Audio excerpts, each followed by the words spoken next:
Hello everyone. तो हम लोगों ने पिछले क्लास में बातें की थी प्लांट फिजियोलॉजी पे। तो आज बच्चों का जैसा मैसेज आ रहा है कि हम लोग सर प्लांट ग्रोथ डेवलपमेंट पे भी बात कर लें। तो बच्चे ये थोड़ा सा जो प्लांट ग्रोथ डेवलपमेंट है ना, इसमें थोड़ी सी बातें आपको मेनली जो क्वेश्चन पूछा जाएगा वो पीजीआर से पूछा जाएगा। जैसे आप प्लांट ग्रोथ रेगुलेटर या प्लांट हॉर्मोन्स आप कहते हो।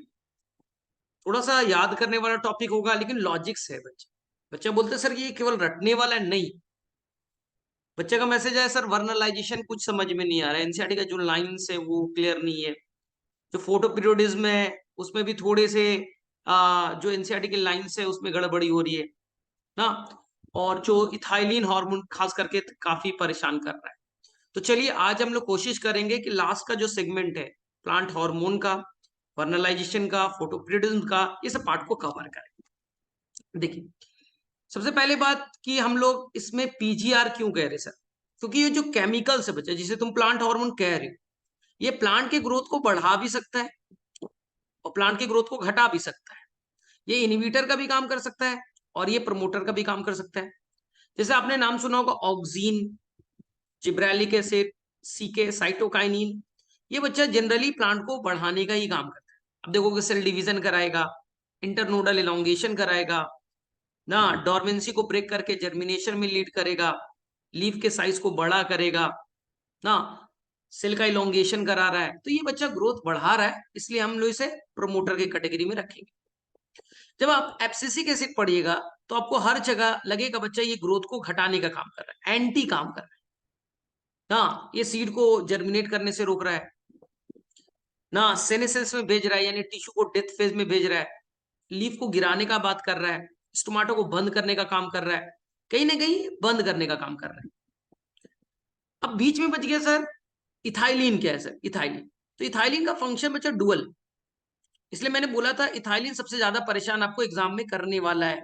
और मेरा सलाह है कि एग्जाम के टाइम में बच्चा आप एक चीज जरूर पढ़ के जाना ना, इथाइलिन को अच्छे से रिवाइज करके जाइएगा, मेन क्वेश्चन वहीं से आएगा बच्चा।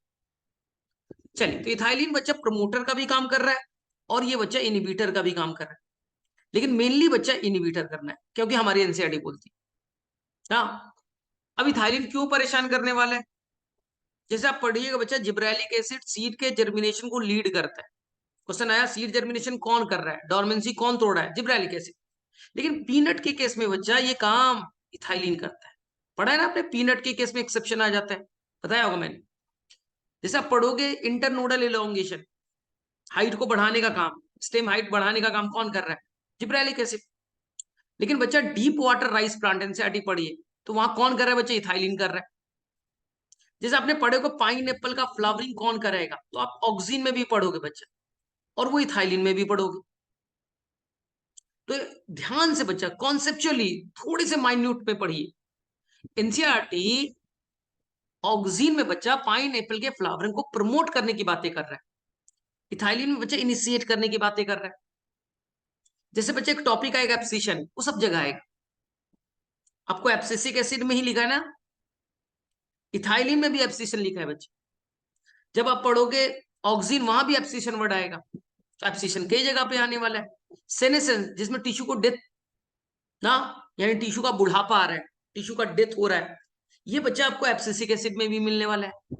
इसलिए बच्चा बड़ा कंफ्यूज है कि ये एनिमल हार्मोन की तरह नहीं बच्चा, ह्यूमन का नहीं है और ना, ये इंसुलिन है तो ये काम करेगा, ग्रोथ हार्मोन ये काम करेगा, ग्लूकागॉन ये करेगा, एड्रेनालिन ये करेगा।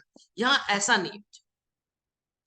और यहाँ पर कोई ग्लैंड्स भी नहीं हो, कोई पार्टिकुलर ऑर्गन है ना। मान लीजिए सीड को अभी जर्मिनेट करना है, भी मौसम अच्छा नहीं है तो वहां एब्सिसिक एसिड। मौसम अच्छा हो गया, अब जिब्रेलिक एसिड का आएगा, क्वांटिटी बढ़ेगा, जर्मिनेट करा दे ना। स्टेम का इलोंगेशन कराना है, जिब्रेलिक एसिड करा रहे। रूट का टिप है, सूट का टिप है, कौन रिलीज कर रहा है भाई, क्या रिलीज हो रहा है टिप पे, ऑक्सीजन रिलीज हो रही ना। जब टिश्यू का मैच्योरेशन हो रहा है तो कौन रिलीज हो रहा है, इथाइलिन हो रहा है। जब सेनेसेंस में जा रहा है तो कौन रिलीज कर रहा है, एब्सिसिक एसिड रिलीज कर रहा है। इसलिए यहाँ पर कोई बच्चा जहां पर सेल का डिवीजन होना है साइटोकाइनिन आएगा, क्योंकि साइटोकाइनेसिस कराने वाला है। इसलिए यहाँ पर आपको बहुत बारीकी से एनसीईआरटी को फॉलो करना पड़ेगा। रटना नहीं बच्चा। मैं हमेशा बोलता हूँ बॉटनी ऐसा भी नहीं है, बॉटनी कभी नहीं बोलता कि आप रटिए ना, बस जितना हो सके बच्चा आप कॉन्सेप्चुअली सुन रहिए, चीजें क्लियर हो। तो हमने स्टार्ट करते बच्चा ऑपोजिट से। मैं एक ट्रिक दूंगा जो हमेशा मैं देता भी हूँ और हर बच्चे को याद भी होगा। अगर ट्रिक आपने फॉलो किया होगा तो आपने देखा होगा ना। यहाँ पर ट्रिक क्या है, सभी को याद आ रहा है आपको मेरा ट्रिक? तो ट्रिक था बच्चा, ऑक्सीजन के लिए मैंने एक ट्रिक बनाया था, आंटी, ठीक है, याद आया, ही अप्लाइड, ही अप्लाइड। ये अगर ट्रिक याद है तो आपको 100% श्योर है बच्चा ऑक्सीजन कंप्लीट है। आंटी ही applied dirt, dirt on the, on the root, on the root, ठीक है। पर, हिंदी में लिख रहा हूं बच्चा, पर पाइन, पाइनएप्पल फ्लावर। अगर इतना आपको याद है तो काम बन जाएगा बच्चा, काम बन जाएगा। अब इसको केवल डिकोडिफाई करना है। यानी कोई बदमाश सा बच्चा है, किसी पड़ोस के आंटी के घर गया, उसके पाइनएप्पल के फ्लावर, पाइनएप्पल का प्लांट था, वहां पर कुछ डर्ट डाल दिया, फिर भी पाइन का फ्लावरिंग हो रहा है, पाइनएप्पल में फ्लावरिंग हो रहा है, बस इतना याद रखना है। अब डिकोडिफाई करते हैं। सबसे पहले बच्चे यहाँ पर ए से आएंगे ना, वो बच्चा इसकी पहचान है एपिकल डोमिनेंस। याद आ रहा है आप लोगों को एपिकल डोमिनेंस? पूरा डिटेल करेंगे अभी बच्चा, पूरा डिटेल करने वाले हैं एपिकल डोमिनेंस। आपके एनसीईआरटी ने इसका फिगर भी बनाया, हाँ, अप टू 49 पेज नंबर को देखोगे तो फिगर बना है एनसीईआरटी में, ठीक है। डिकोडिफाई करेंगे बारी बारी से। एच का मतलब बच्चा हर्बी साइड, वीडी साइड, आपने लिखा है ना एनसीईआरटी में कि जो ऑक्सीन है वीडी साइड की तरह काम करता है ना। ये अनवांटेड वीड्स, डाइकोट वीड्स को हटाएगा। अगर आपने खेती मोनोकॉट की थी और उसमें अनवांटेड डाइकोट्स के प्लांट आ गए, उनको हटाने का काम करेगा। वीड्स फ्री लॉन, आपने गार्डन बनाया है, उसके अंदर में ग्रास है ना, वो तो मोनोकॉट है, अनवांटेड आगे डाइकोट हटाने का काम। ए का मतलब बच्चा एप्सीशन, बड़ा ध्यान से पढ़ना है इनसे। एप्सीशन मतलब फॉल करना, लीफ का हो, फ्रूट का हो, लीव्स का हो, बर्ड्स का हो। तो यंग स्टेज में बच्चा रोकेगा, they prevent एप्सीशन at the younger stage. रुकना भी चाहिए क्योंकि प्लांट यंग है, लेकिन यही ऑक्सीजन बच्चा ना, यही ऑक्सीजन एट मैच्योरिटी पे प्रमोट करेगा। दोनों काम कर रहा है, प्रिवेंट भी कर रहा है, प्रमोट भी कर रहा है, दोनों काम करने वाला है। और ये एप्सिशन अभी थाइलिन में भी आएगा, एप्सिसिक एसिड में भी आएगा, ध्यान रखिएगा। टी का मतलब होगा बच्चा डिफरेंशिएशन ऑफ द जाइलम, जो कैम्बियम से या मेरिस्मेटिक सेल है वो डिवाइड कर रहा है। इसी डिवाइडिंग सेल से जाइलम बनेंगे, फ्लोएम बनेगा, पैरेन्काइमा कॉलेनकाइमा बनेगा। तो ऑक्सीन बच्चा जाइलम बनाने के लिए लीड करता है, डिफरेंशिएशन ऑफ जाइलम। रूट बच्चा रूट इनिशिएशन कराएगा, लेकिन बच्चा कहां? वेजिटेटिव प्रोपगेशन में, स्टेम कटिंग में। नॉर्मली एक प्लांट के अंदर जो रूट बनेगा, रूट हेयर बनेगा, सरफेस एरिया बढ़ेगा एब्जॉर्प्शन के लिए, वो बच्चे थाइलिन कराएगा। मैं बताऊंगा यहाँ, जब आप शुगर केन हो या रोज का प्लांट का स्टेम कटिंग करके ग्रो करते, तो वहां पर कौन आएगा? वहां पर आएगा बच्चा ऑक्सीन। जब टिश्यू कल्चर में रूट बनाने की बारी आएगी तो बच्चा आएगा कौन? ऑक्सीन। पर का मतलब बच्चा पार्थेनोकार्पी, आपने सुना होगा ना कि कभी कभी प्लांट में बिना फर्टिलाइजेशन का फ्रूट बन जाता है, ओवरी फ्रूट में कन्वर्ट हो गया, क्योंकि फर्टिलाइजेशन हुआ नहीं, जाइगोट एम्ब्रियो बने नहीं, इसमें सीड नहीं रहेगा, सीडलेस ना। अपने क्लास 12 में ये पढ़ा हो कि बनाना के केस में तो नेचुरली हो जाता है, जबकि हम बाहर से इंट्रोड्यूस करते हैं कई जगह पे। आपके एनसीईआरटी ने सीडलेस टोमेटो का एग्जांपल दिया। पाइन फ्लावर बच्चा, वही पाइनएप्पल का फ्लावरिंग याद रखिएगा, यहाँ बच्चा प्रमोट करेगा, और इथाइलिन में लिखता है बच्चा इनिशिएट करेगा। एक साथ फ्लावरिंग हो, एक साथ फ्रूट बने, एक साथ तोड़ करके मार्केट में बेचा जाए, ये थाइलिन में ना। चलिए अब इसको डिकोडिफाई करते बारी बारी से। तो चलिए सबसे पहले आपको मैंने क्या सिखाया बताइए? सबसे पहले मैंने आपको सिखाया, बोलो, एपिकल डोमिनेंस। ध्यान सुनिए एकदम लॉजिक से बच्चा। मान लो बच्चा ये आपका प्लांट है, ये बच्चा रूट है, और ये बच्चा स्टेम वाला पार्ट है ना। अब स्टेम को आप कैसे पहचानते हो? नोड एंटर नोड, तो ये बच्चा नोड है, नोड है, नोड है। दो नोड के बीच में क्या होगा? इंटरनोड। नोड है तो वहां पर बच्चा लीफ होता है, बताया ना आपको मॉर्फोलॉजी में, इतना तो आप स्मार्ट तो हो ही। तो जहां भी नोड है बच्चा वहां पास लीफ है, ठीक है। अब यहां पर देखिएगा ध्यान से, जो स्टेम के टिप है बच्चा, यहाँ शूट एपिकल मेरिस्टेम है, ये पूरा पोर्शन बच्चा कहलाएगा एपिकल बड। एपिकल बड, एपेक्स। यहाँ पर कौन है? शूट एपिकल मेरिस्टेम है, जो लगातार डिवाइड करेगा, नया सेल बनाएगा और प्लांट की लंबाई बढ़ाएगा। इंक्रीज इन ग्रोथ, एनाटॉमी याद करो, प्राइमरी ग्रोथ। कुछ मेरिस्मेटिक सेल बच्चा लेफ्ट बिहाइंड, याद आ रहा है, एनाटॉमी में लिखा है, और वो एक्सिल पे बचा हुआ रह जाएगा, और ये बन जाएगा बच्चा एक्सिलरी बड, जो फ्यूचर में बच्चा जरूरत पड़ा तो या तो ब्रांच बनाएगा या तो फ्लावर बनाएगा। एनाटॉमी याद करो ना। चल, तो कहता है बच्चा कि जब तक एपिकल बड है, तो एपिकल बड यानी टिप, स्टेम का टिप, वो क्या रिलीज करेगा बच्चा? ऑक्सीन। और ऑक्सीन नीचे माइग्रेट करता है बच्चा, बनता है टिप पे, नीचे पोलवर्ड मूवमेंट, ये ट्रांसपोर्ट में लिखा है, एक डायरेक्शन है बच्चा, किधर भी नहीं जा सकता। अपसाइड बना टिप पे, नीचे मूव किया, और ये बच्चा जाएगा लैटरल बर्ड के पास, और लैटरल बर्ड की तरफ बच्चा यहां पास न्यूट्रेंट का मोबिलाइजेशन को रोक देगा। न्यूट्रेंट का जो मूवमेंट हो रहा है बच्चा उधर रोक देगा। अगर न्यूट्रेंट का मूवमेंट नहीं हुआ तो लैटरल बर्ड को बच्चा न्यूट्रेंट्स मिलेंगे नहीं, इनका बच्चा ग्रोथ होगा नहीं, ये ब्रांच बना नहीं पाएंगे। यही कह रहा था बच्चा एपिकल डोमिनेंस, कि जब तक एपिकल बर्ड है, लैटरल बर्ड ग्रो नहीं करेगा, ब्रांचेस नहीं बना पाएगा। इस प्लांट का लंबाई तो बढ़ते जाएगा, लेकिन एपिकल बर्ड जब तक है, लैटरल बर्ड ग्रो नहीं करेगा, ब्रांचेस नहीं बनेगा। It is a apical dominance. मैंने क्या किया, एनसीईआरटी को फॉलो किया, एक वर्ड लाया बेटा, डीकैपिटेशन। डीकैपिटेशन यानी मैंने यहां से एपिकल बर्ड को हटा दिया, जैसे आपके एनसीईआरटी बोलता है बच्चा टी प्लांटेशन। एनसीईआरटी पढ़िए, ऑक्सीजन का सबसे लास्ट, उस पेज का लास्ट लाइन है, इसी को कुछ बुकलेट में लिखता है बेटा प्रूनिंग। प्रूनिंग हमने हटा दिया, मिल सकता है आपको प्रूनिंग वर्ड, एपिकल बर्ड हटाए। इसी को हम यूज करेंगे बच्चा हेज फॉर्मेशन में ना, जो गार्डन में आप देखते हो बुशी स्ट्रक्चर बच्चा, झाड़नुमा स्ट्रक्चर होते हैं, हाइट नहीं बढ़ता, वहां यूज करते हैं। कैसे सर? अब देखिए फिगर को समझिए, मैंने एपिकल बर्ड को बेटा हटा दिया था, अब एपिकल बर्ड तो है नहीं। अगर एपिकल बर्ड नहीं है तो बच्चा ऑक्सीजन बनेगा नहीं। तो अब क्या होगा, जो लेटरल बर्ड है, जो लेटरल बर्ड थे, याद आ रहा है आपको, इस लेटरल बर्ड का बच्चा होगा ग्रोथ, और लेटरल बर्ड अब ग्रोथ करेगा तो बच्चा ब्रांचेस बनेंगे, ब्रांचेस बनेंगे, लेटरल ग्रोथ हुआ, नए ब्रांच बने, और ब्रांचेस बनेगा तो इस ब्रांच पे बच्चा लीफ बनेंगे ना। इस ब्रांच पे भी तो नोड इंटर नोड बना, नोड पे नए नए लीफ बनने लगे। क्या बच्चा यहाँ पास ब्रांचिंग का नंबर बढ़ा, लीफ का नंबर बढ़ा, और चाय की खेती में आप क्या चाहते हो कि ज्यादा से ज्यादा लीफ का प्रोडक्शन हो। तो अब प्लांट की लंबाई नहीं बढ़ेगी क्योंकि एपिकल बर्ड को आपने काट दिया। अब लेटरल बर्ड ज्यादा ग्रो करेगा, लेटरल बर्ड ज्यादा ग्रो करेगा तो ब्रांचेस ज्यादा बनेंगे, लीफ ज्यादा बनेगा। तो क्या टी प्लांटेशन में यूज हो गया। इसलिए आपने वर्कर्स को देखा होगा कि वो एपिकल बर्ड को हटा देते हैं या तो मशीन से हटा देते हैं।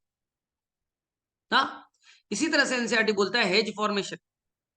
जो पार्क है, पार्क आप घूमने गए, ये लॉन है, गार्डन है। अब गार्डन में आपको देखा होगा कि किनारे किनारे में आपको कुछ छोटे छोटे प्लांट्स मिलते होंगे। हाइट कभी नहीं बढ़ती बच्चा, कभी भी चले जाओ हाइट उतनी ही रहेगी, 1-2 फीट की। और में ढेर सारे ब्रांचेस बनते रहेंगे जिससे कि वो एक डेंस बुशी स्ट्रक्चर बन जाए, झाड़नुमा बन जाए, जिससे कि हम गार्डन में बच्चा एक बाउंड्री बनाने का काम कर सकते हैं। इसी को कहती है एनसीईआरटी बच्चा हेज फॉर्मेशन। याद आ रहा है आपको? चल, हो गया ना। अब बच्चा अगर आप चाहते हो कि हम ऑक्सीजन अप्लाई ना करें फिर भी हमारा ब्रांचिंग हो जाए, लेटरल वर्ड ग्रो करे, तो एक उपाय है बच्चा, साइटोकाइनिन डाल दो। एनसीईआरटी का लाइन पढ़ो साइटोकाइनिन में, they overcome the apical dominance. अगर मैंने साइटोकाइनिन छिड़क दिया, एपिकल बर्ड होने के बावजूद भी लेटरल बर्ड बनेगा, ब्रांचेस बनेंगे और शूट बनेगा, लेटरल पार्ट बनेंगे, लीफ बनेगा, ब्रांचेस बनेंगे ना।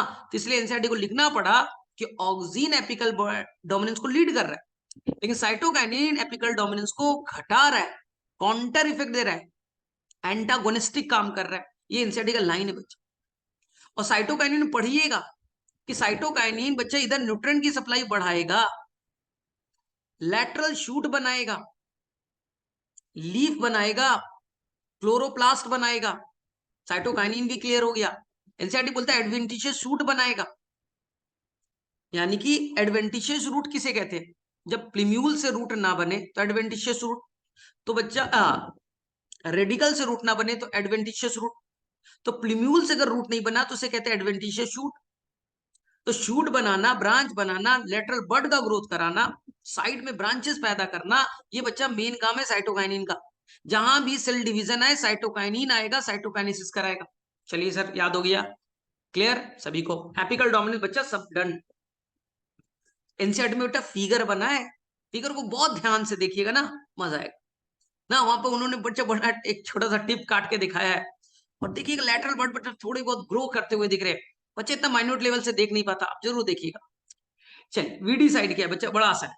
अगर बच्चा आपने एक लॉन लगाया, इस लॉन के अंदर बच्चा मोनोकॉट के प्लांट है, राइस, व्हीट, मेज है, और बीच बीच में बच्चा डाइकॉट के प्लांट ग्रो करके जो अनवांटेड है।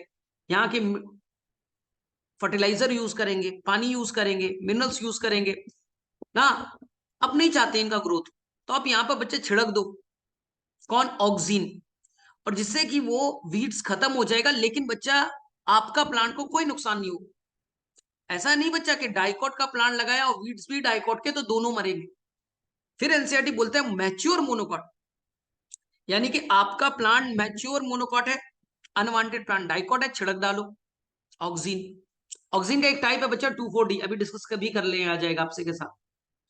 इसी तरह से वीड्स फ्री लॉन, आपने लॉन बनाया बच्चा, गार्डन, उसमें क्या लगाते हो? ग्रास लगाते हो। ग्रास आपने लगा दिया, अब उसमें अनवांटेड प्लांट आ गए, लॉन बनाया अनवांटेड, हटा दो ना ऑक्सीजन छिड़क करके। चलिए भाई, कौन सा ऑक्सीजन? 2,4-D। तो बच्चा बोलेगा कि ये बताओ सर 2,4-D क्या है? तो आपने पढ़ा है बच्चा, स्मार्ट तो ही आप, कि ऑक्सीजन दो तरह के, कुछ ऑक्सीजन बच्चा प्लांट में नेचुरल पाए जाते हैं, जिसका नाम है बच्चा indole acetic acid, indole butyric acid, indole compound से बने होते बच्चा, प्रिकर्सर पूछा जाता है। और कुछ ऐसे ऑक्सीजन बच्चा जो लैब में आर्टिफिशियली बनाया जाता है, जैसे आपने पढ़ा होगा 2,4-D, 2,4 dichlorophenoxy acetic acid, 2,4,5-T, 2,4,5 trichlorophenoxy acetic acid ना, नेप्थलीन एसिटिक एसिड पढ़ा है ना, या नेप्थलीन एसिटामाइड। एनसीईआरटी में हालांकि नहीं, एनसीईआरटी में Na है, 2,4-D, IA, IP हो गया बच्चा। तो इसी हम 2,4-D को यूज कर रहे हैं एज ए वीडीसाइड ना, या आप इसे हर्बिसाइड बोल सकते हो। अप्लाइड, तो मैंने क्या बोला बच्चा? एप्सिशन। एप्सिशन मतलब फॉल करना। तो यंग स्टेज में बच्चा, यंग स्टेज में ये फॉल को रोकेगा, लेकिन बच्चा मैच्योर स्टेज में, ओल्डर स्टेज में प्रमोट करेगा। तो क्वेश्चन में बड़ा ध्यान से पढ़ना, दोनों काम कर रहा है, बढ़ा भी रहा है, घटा भी रहा है। सोचो ना, प्लांट तुमने लगाया, लीफ बच्चा यंग है, फ्रूट बच्चा यंग है, बर्ड्स यंग है, क्या गिरना चाहिए? नहीं सर, इसलिए रोकेगा। सर कैसे रोकेगा? और मैच्योरिटी में बढ़ा कैसे रहा है? कॉन्सेप्ट बच्चा, जब बच्चा यंग है तो ऑक्सीजन का अमाउंट ज्यादा है, तो एब्सिसिक एसिड वहां कम होगा, इसलिए बच्चा एब्सिसिक एसिड कम, तो एब्सिशन कम।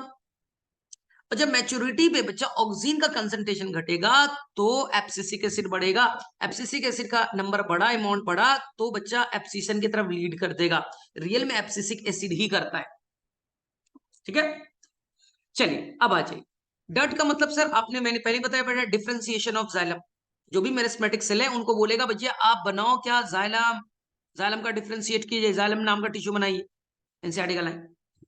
रूट बच्चा समझिए, जब आप इथाइलिन पढ़िएगा तो इथाइलिन में बच्चा मेंशन किया गया है कि root formation, root hair, surface area बढ़ाना इथाइलिन का काम है। तो यहां रूट क्या है बच्चा? यहां बच्चा जब वेजिटेटिव प्रोपगेशन करते हैं, मान लो बच्चा ये आपने शुगर केन लिया, और शुगर केन में आप स्टेम कटिंग से नया शुगर केन बनाना चाहते हो, तो स्टेम को आपने कट किया, एक पूरा नोड कट मारा, और आपने मिट्टी में डाला, और ये नया शुगर केन का प्रोडक्शन होगा, नया प्लांट बनेगा। आप इसी को वेजिटेटिव प्रोपगेशन में पढ़ते हो। तो सर ये स्टेम से रूट कैसे बन गया? ये कौन सा लॉजिक है सर? स्टेम मिट्टी में डालेंगे रूट बनेगा? नहीं, आप यहाँ पे एक सॉल्यूशन यूज करोगे जिसका नाम है बच्चा ऑक्सीन। ऑक्सीन डालने से बच्चा रूट इनिशिएशन होगा कहाँ? स्टेम कटिंग पोर्शन पे। सेम बच्चा रोज का प्लांट है, आप कभी खरीदने जाओ रोज का प्लांट, तो वो क्या करेगा? कट करेगा और आपको दे देगा। ये जो कट पोर्शन आपको दिया है, इसी को आप लगाते हो। कैसे आप लगाओगे? तो वहां पर आप लगाओगे क्या? ना, आप ऑक्सीजन डालोगे, ऑक्सीजन डीप करेगा, इसलिए बच्चा उस रोज के जो कट पोर्शन के स्टेम है ना, उससे नया रोज का प्लांट तैयार होगा। तो याद रखना, वेजिटेटिव प्रोपगेशन में रूट फॉर्मेशन के लिए कौन रिस्पॉन्सिबल है? ऑक्सीजन। सेम बच्चा टिश्यू कल्चर, थोड़ा सा रिलेट कर देता हूं। आपने पढ़ा है बच्चा कि प्लांट के अंदर में एक एबिलिटी है, टोटिपोटेंसी, जिससे प्लांट का कोई भी पार्ट आप ले लोगे तो उससे कंप्लीट प्लांट बनाया जा सकता है। They have the ability to form a total organism, totally plant बना सकता है। इट इज अ टोटिपोटेंसी ना, हमारे अंदर नहीं।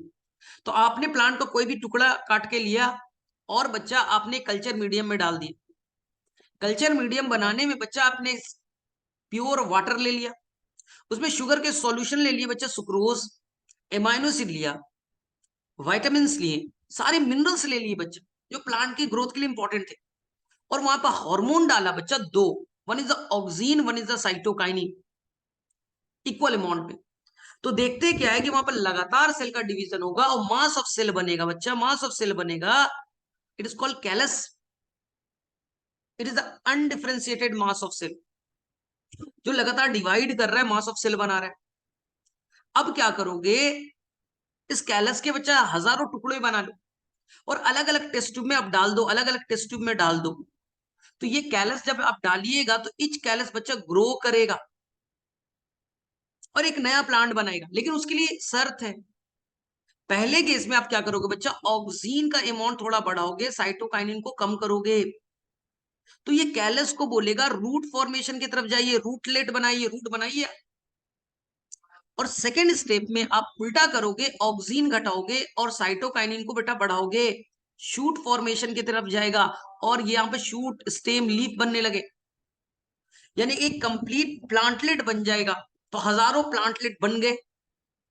लेकिन अगर ऑक्सीजन और साइटोकाइनिन का इक्वल अगर अमाउंट रखते बच्चा, तो ये कोई डिफ्रेंसिएशन नहीं होता, रूट सूट में नहीं ग्रो करता, बस वो डिवाइडिंग मास में कन्वर्ट हो जाता।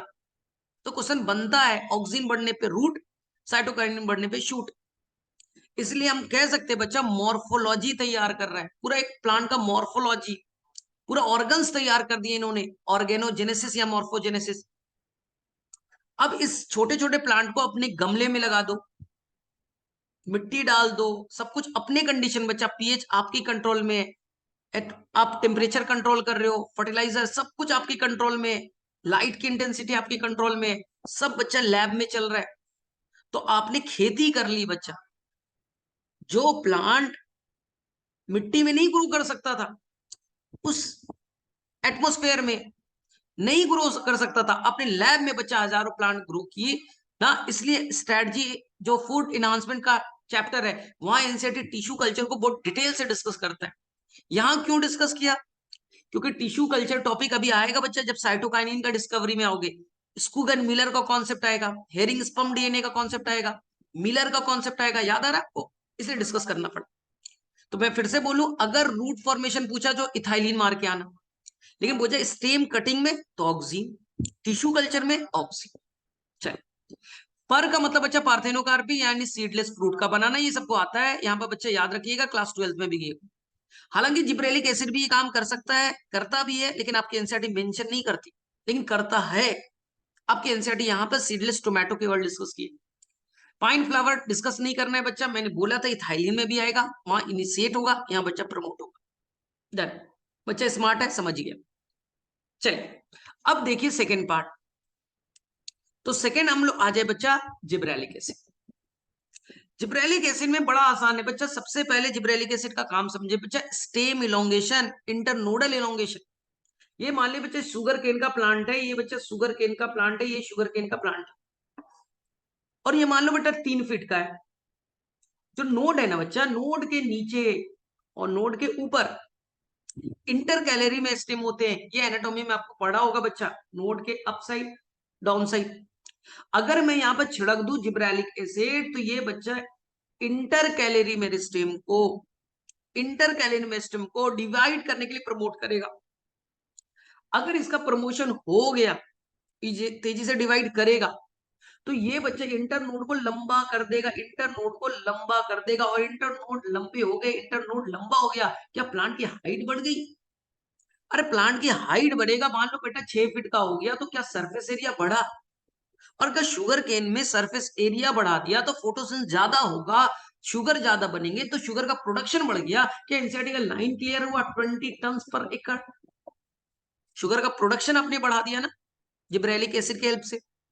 इसी तरह से बच्चा कोई भी प्लांट अगर डॉर्फ है, मान लो पी प्लांट है बेटा, मटर का प्लांट डॉर्फ है, जिब्रेलिक एसिड डालो प्लांट की हाइट बढ़ जाएगी। तो प्लांट की हाइट को बढ़ाने के लिए जिब्रेलिक एसिड, जेनेटिक्स का क्वेश्चन बन जाता है कि अगर जेनेटिकली डॉर्फ प्लांट है बच्चा, स्मॉल टी है, वो बच्चा डॉर्फ है, और आपने क्या किया, जिब्रेलिक एसिड डाला और जिब्रेलिक एसिड से बच्चा ये टॉल हो गया, टॉल हो गया, ये बच्चा फिनोटिपिकली टॉल हो गया। अब आपने इसको एक डॉर्फ प्लांट के साथ क्रॉस कर दिया, डॉर्फ प्लांट के साथ क्रॉस कर दिया स्मॉल टी के साथ में, तो बताइए F1 जनरेशन कैसा आएगा? तो बच्चा यहाँ पर बड़ा कंफ्यूज हो जाता है कोई कोई, लेकिन आप तो स्मार्ट हो।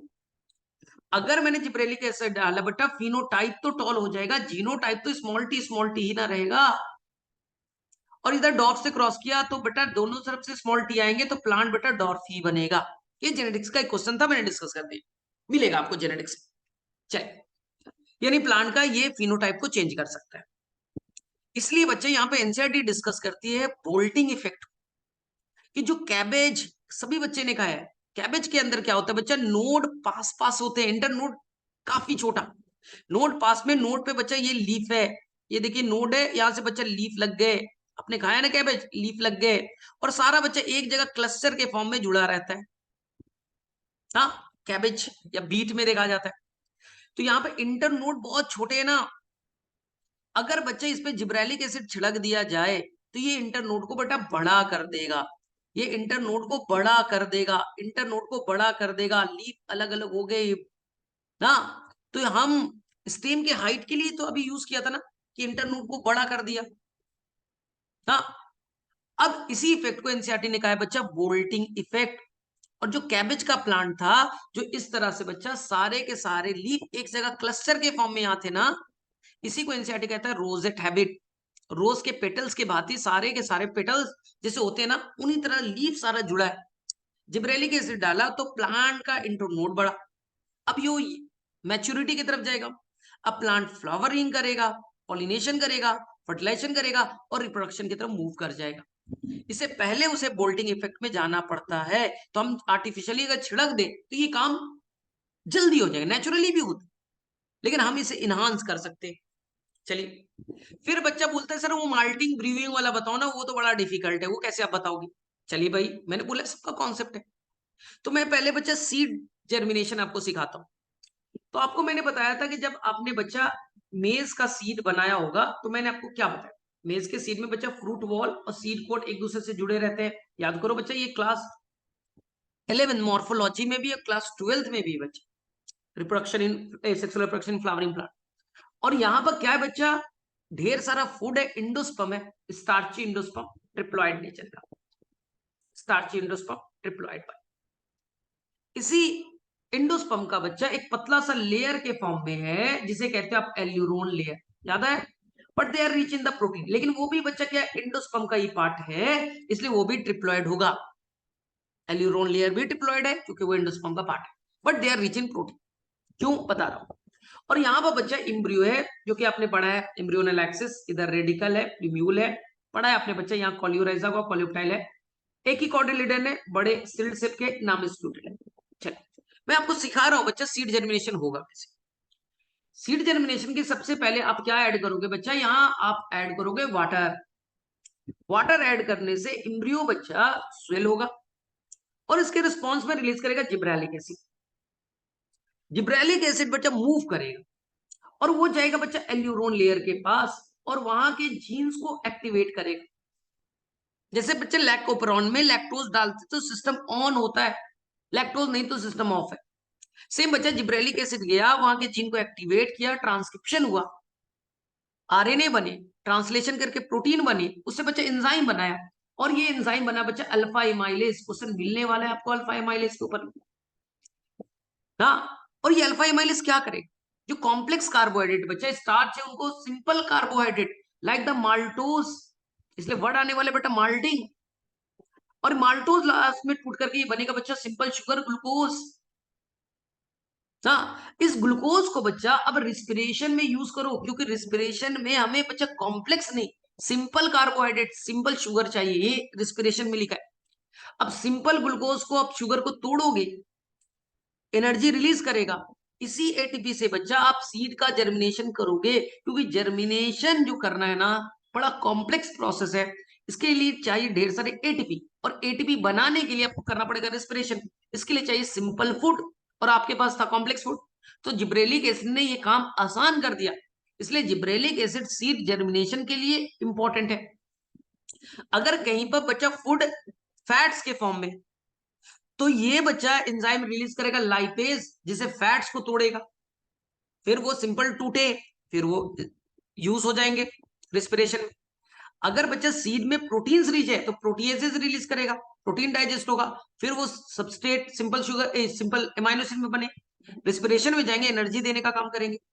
तो कहीं ना कहीं जर्मिनेशन के दौरान कॉम्प्लेक्स को सिंपल में तोड़ना पड़ता है, और ये काम आसान कौन करता है? Gibberellic acid. लेकिन इसका उल्टा काम बच्चा एंटागोनिस्टिक करता है abscisic acid. Abscisic acid gene को एक्टिवेट नहीं करने देगा बच्चा, एमाइलेज नहीं बनने देगा। अगर एमाइलेज नहीं बनने देगा तो बच्चा जर्मिनेशन मुश्किल है, इसलिए वो जर्मिनेट नहीं करने देगा, उसे रोकेगा, it is the dormancy.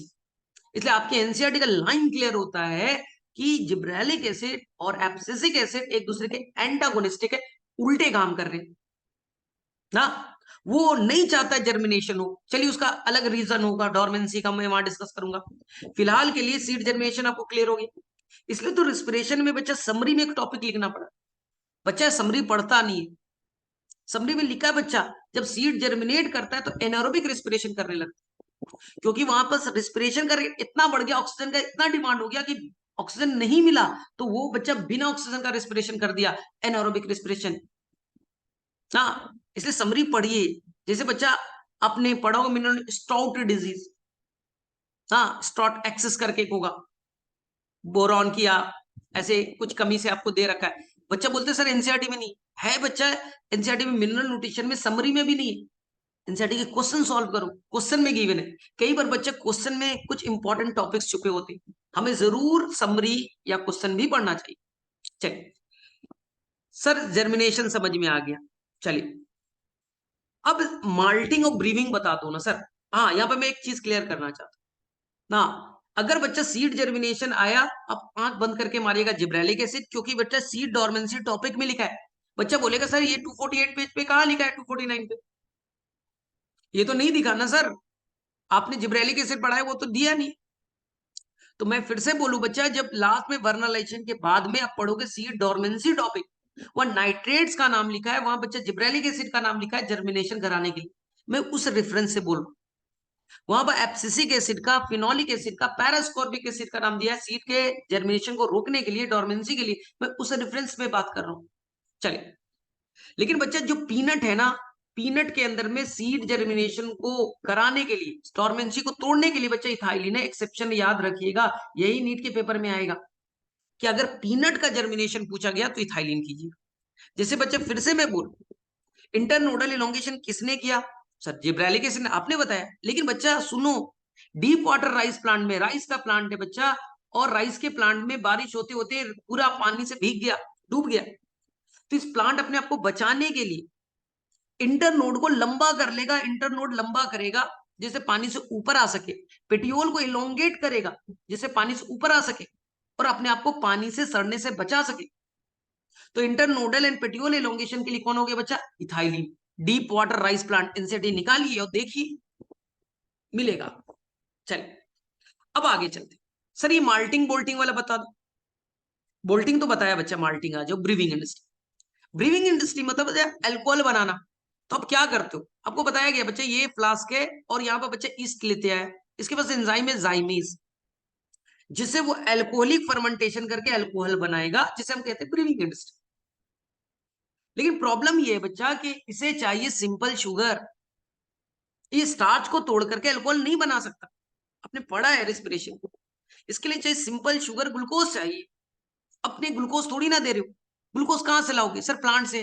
Plant में बेटा ग्लूकोज नहीं होते, ग्लूकोज बनता जरूर है, स्टार्च में या सुक्रोज में कन्वर्ट हो जाता है।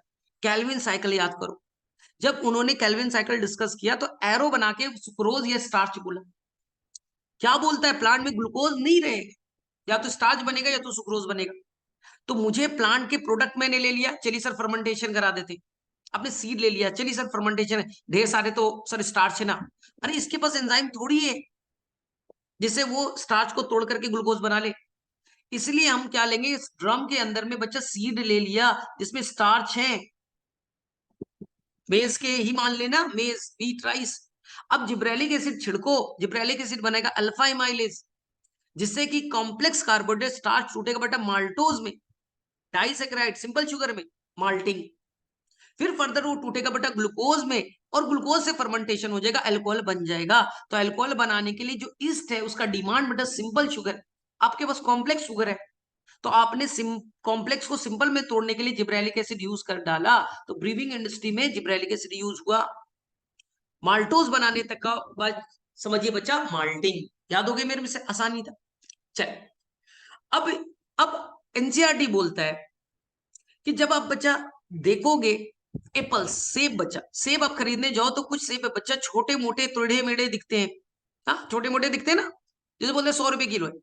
कुछ बटा थोड़े बड़े साइज के दिखते हैं, बोलते हैं ये 200 रुपए किलो है। और एक बटा बड़ा स्टैंडर्ड वाला 500 रुपए किलो वाला भी होता है, रेड कलर का पूरा कवर्ड होगा। तो तुम्हारे दिमाग में आएगा सर एप्पल ही तो है ना, अलग अलग सेप साइज कैसे हो गया? तो उसका रीजन है बच्चा जिब्रेलिक एसिड का छिड़काव। जिब्रेलिक एसिड बच्चा सेप को मेंटेन करता है, साइज को मेंटेन करता है। एनसीईआरटी का लाइन क्लियर हो, जो टेढ़े मेढ़े बन रहे ना वो एक्चुअली में कंट्रोल कौन कर रहा है? अब जिब्रेलिक एसिड छिड़क दो, सेप मेंटेन हो जाएगा ना, एप्पल के सेप को मेंटेन करना। फिर बोलता है चाचा ग्रेप्स के स्टॉक को, जो बच्चा ग्रेप्स जो लगा स्टॉक लगा है, इसी स्टॉक के ब्रांचिंग है, इसी के ब्रांचिंग पे कौन है बच्चा? आपके ग्रेप्स के ग्रेन्स लगे हैं, यानी अंगूर का दाना लगा हुआ। लेकिन आपने नाम सुना है बच्चा कॉन्टैक्ट इनहिबिशन, कैंसर वाले टॉपिक में आपस में कॉन्टैक्ट करेगा तो रुक जाएंगे। तो यहाँ कॉन्टैक्ट इनहिबिशन के नाम पे क्या होगा बच्चा, स्टॉक छोटा है, सारे ग्रेन पास में आ जाएंगे, तो ग्रेन्स कम बनेंगे, साइज छोटा बनेगा। लेकिन अगर मैंने जिब्रेलिक एसिड छिड़क दिया बच्चा तो ये स्टॉक बड़ा बनेगा, और स्टॉक्स बड़े बनेंगे तो अब जो ग्रेन्स है उनको जगह ज्यादा मिला, बड़े साइज के बनेंगे और ज्यादा नंबर में बनेंगे, क्योंकि स्टॉक के लंबाई को मैंने बढ़ाया। स्टॉक बड़े तो ग्रेन्स ज्यादा, साइज ज्यादा हो गया ना। अंगूर आपने देखे ना, एक गोल वाले दिखते हैं, एक लंबे वाले दिखते हैं। तो ये बच्चा जिब्रेलिक एसिड का खेल है। हाँ चलिए, फिर एनसीईआरटी बोलता है सर वो बता दो सर मार्केटिंग पीरियड, कुछ बढ़ाने वाली बातें एनसीईआरटी लिखी, वो तो समझ में नहीं आता। चलिए मैं लॉजिकल समझाता हूँ, रट्टा नहीं मरवाऊंगा कभी भी। मैं इतना तो है कि बॉटनी बच्चा रटने वाला टॉपिक तो नहीं है, मैंने हमेशा बोला। देखिए मान लीजिए बच्चा आपके पास 100 प्लांट है ऑरेंज के, और बच्चा जून का महीना है, सब एक साथ पकने वाले, एक में बच्चा 10 केजी लगा, टोटल 1000 केजी आपके पास में ऑरेंज हो गए। अब मार्केट में लेके, इसी सीजन में सारे किसान भी लेके आते, और एक साथ मार्केट में इतना लेते आया, और मार्केट में डिमांड है बेटा 200 केजी की, तो बाकी 800 तो बच्चा बच गए ना, ज्यादा दिन स्टोर नहीं कर सकते, वो अपने आप पक जाएगा, रैपनिंग टाइम बड़ा फास्ट होता है, और ये अपने आप बर्बाद हो जाएंगे, आपका तो लॉस हो गया ना। तो आप कैसे बचोगे? तो आपको मैं एक तरीका बता, आपको मैंने बोला बच्चा 10 प्लांट आप ऐसे लो जिसपे कोई जिब्रेलिक एसिड मत छिड़को, ये पूरा जून में पक जाएंगे। 10 प्लांट के ऊपर में मान लो बच्चा 0.1 मिलीग्राम आपने जिब्रेलिक एसिड डाल दिया, बाकी 10 प्लांट पे बच्चा 0.3 मिलीग्राम डाल दिया, बाकी 10 प्लांट पे 0.5 डाल दिया, बाकी प्लांट पे जो भी बच गए बच्चा 0.9 डाल मान लो। तो जहां पर आपने बच्चा 0.1 मिलीग्राम डाला, तो ये जिब्रेलिक एसिड राइपनिंग को घटा देंगे। एनसीईआरटी बोलता है सेनेसेंस, जो फ्रूट राइप पे हो रहा है, पक रहा है, तो अंदर के टिश्यू मर रहे हैं, यही तो सेनेसेंस है ना। तो यानी कि राइपनिंग को, सेनेसेंस को घटा देगा, तो जो जून में पकने वाला था वो बच्चा जुलाई में पकेगा। अब अगले महीने जुलाई में 10 प्लांट के फ्रूट को तोड़ो बेचो, जिसमें 0.3 डाला बच्चा, तो वहां तो अब अगस्त सितंबर में वो पकेगा, और जहां 0.5 डाला तो अक्टूबर नवंबर में पकेगा, और दूसरा तो बच्चा अगले जनवरी में पक रहा है। तो जो फ्रूट बच्चा आप केवल जून में कलेक्ट कर पाते थे, क्या अब जून से लेके के अब जनवरी तक आपके पास है ना? अब मार्केटिंग पीरियड को तो बढ़ा दिया ना, कैसे? फ्रूट पे आपने छिड़काव कर दिया, अब फ्रूट वहीं लगा हुआ है, हार्वेस्ट नहीं करना, तोड़ना नहीं है, बस वो धीरे धीरे स्लो पकेगा, स्लो पकेगा तो ज्यादा दिन तक अवेलेबल है आपको बेचने के लिए, तो क्या मार्केटिंग पीरियड बढ़ा दिया? शायद लॉजिकल आपको समझ में आ चुका है। फिर बच्चे बोले वो कोनिफर्स वाला समझाओ सर, वो तो समझ में नहीं आता है। कोनिफर्स में हासिल मैच्योरिटी, हासिल मतलब पढ़ा दे।